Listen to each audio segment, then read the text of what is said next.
Hey guys, welcome to another video. In this video I'm going to decarbon my engine using the Seafoam. I have used this before and some other products as well. I do it almost every year, so as a maintenance it's good to do it. What I'm going to do is remove this cowling and open up the flame arrestor on the carburetors and use the Seafoam.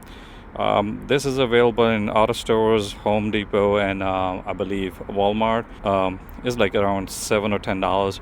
You can buy this, and we can inject this directly into the carburetor.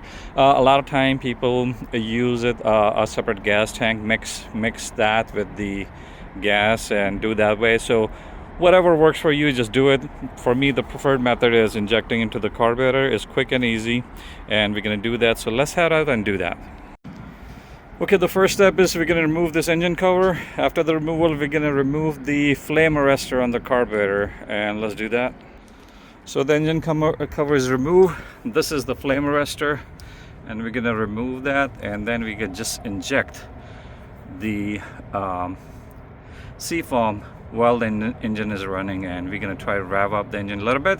So this way it goes through the car, burns, and cleans up the carbon off the engine. Let's go ahead and remove this cover now.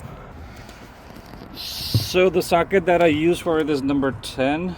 It works for me.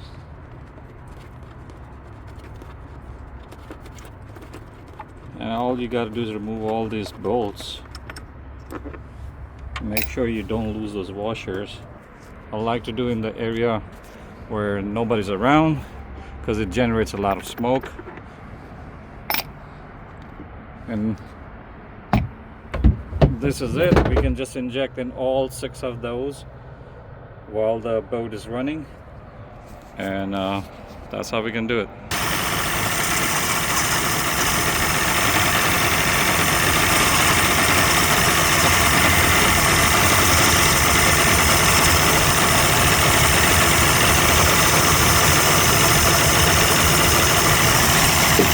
And then rev it up.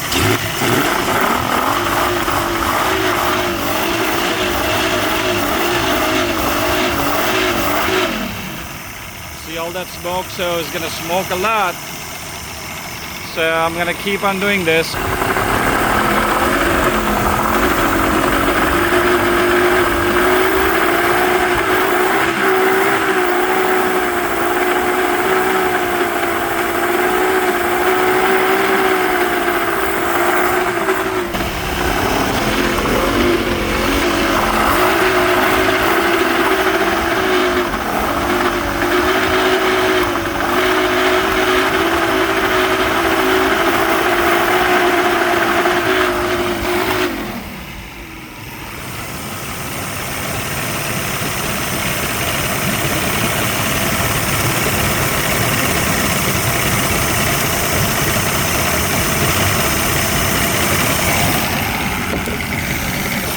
So it took less than a few minutes for me to do it. Now I'm gonna cover it up and take it for a ride. And then what you gotta do is to open up the spark plugs and clean them. That's it, you know folks, this is way easier than taking off the hose from here and attaching an extra gas tank. But you know what, everybody got their way of doing, and for me this thing works, and it works very well. So with this being said, I'm going to end this video. I'm going to put my cover on and keep you updated. Alright folks, so here it is. In the beginning I said I'm using number 10 socket, but that's incorrect. This is 7/16. And I was wondering why I said number 10, because it's a Mercury motor, not a Honda. So put everything back, and we can take it for a spin.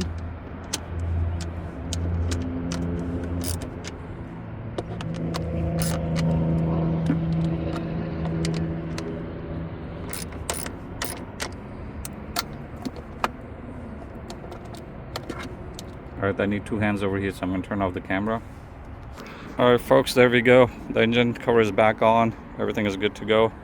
I'm going to get rid of this stuff. And now we're going to take it for a spin and see how it runs.